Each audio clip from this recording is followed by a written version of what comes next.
What's up, guys? Today I want to talk to you about GAS, or Gear Acquisition Syndrome. This is something that if you're a beginner guitar player, you will acquire this disease. If you're a longtime player, you know exactly what I'm talking about. It's this never-ending quest for the new piece of gear. I'm lucky to have a very nice rig. I'm using a Fractal FM9, going into a Tone Master cabinet. It sounds great. I really have no need for any other setup for my guitar, although I sometimes find myself looking at new things that come out, like a new amplifier or a new modeler, or even sometimes thinking about going back to tube amps. It's this never-ending quest for the new thing. It's sort of like a fear of missing out for musicians. Maybe in the back of our minds we think sometimes when you're stuck in a rut as a player that this new piece of gear might help you get out of it or help you improve.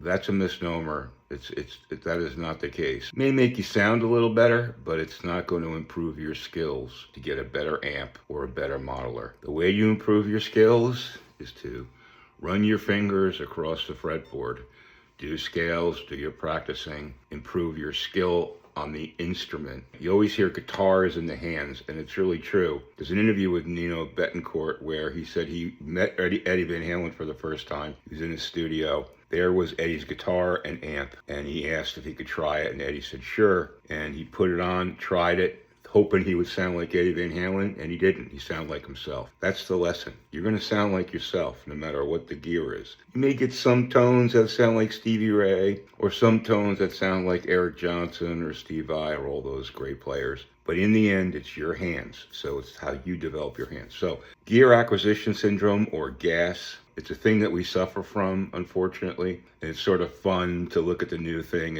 especially if you're a gear nerd like me. But I urge you to resist the urge to give in to GAS. Those are my thoughts on GAS. If you have some thoughts, put them in the comments. I'd love to hear what you had to think about it. Thanks for watching, guys. Talk to you soon.